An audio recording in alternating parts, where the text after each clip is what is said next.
யார் யாரெல்லாம் வந்து நம்ம வந்து ஒரு மீடியான்னு நம்மளை கிளைம் பண்ணிக்கிறோமோ, இப்போ கேள்விகள்ன்றது அது ஒவ்வொரு இஷ்யூ பொறுத்து மாறும், ஒவ்வொரு டாபிக் பொறுத்து மாறும்.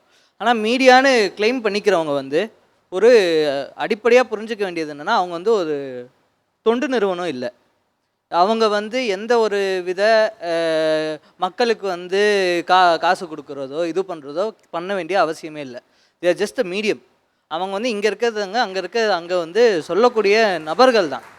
அவங்க வந்து இப்போ இது என்னன்னா அது ஒரு ஒரு ஓவர் த பீரியட் ஒரு எவல்யூஷனில் வரக்கூடிய ஒரு சிக்கல் தான் எனக்கு தெரியுது. இப்போ ஜேர்னலிசம் டு கிரியேட்டர்ஸ்னு வருது இல்லை, கிரியேட்டர்ஸ் டு இன்ஃப்ளூயன்சர்ஸ்னு வருது இல்லை, அதில் வரக்கூடிய சிக்கலில் வரக்கூடியது தான். இப்போ வந்து யாருமே இதுதான் நீ பண்ணோன்னு சொல்ல முடியாது. இப்போ யார் வேணால் விஜயவாக இருக்கலாம், இது வேணால் இருக்கலாம்.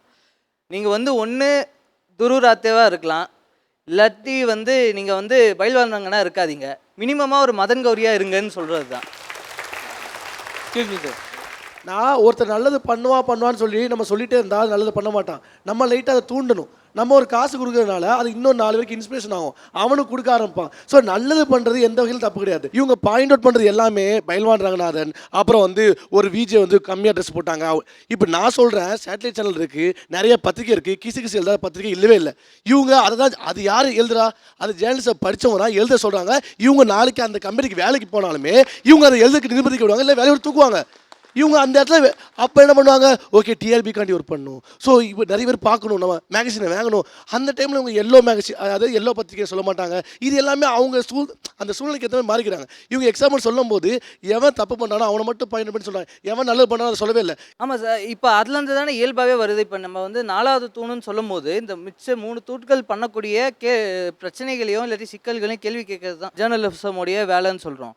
இப்போ நான் வந்து 100 ரூபா கொடுக்குறேன்னா அங்கே பொலிட்டிஷியனாக மாறிடுறேன்ல. ஐ மீன் ஹெல்ப் பண்ணுறதா இருக்கும்போது நான் வந்து நேரடியாக மக்களுக்கு உதவுறவனா ஆயிடுறேன், இல்லை என்ஜிஓவாக மாறிடுறேன். பியூட்டிஃபுல்லாக ஒரு பாயிண்ட் இன்றைக்கி அட்ரஸ் பண்ணுறாரு.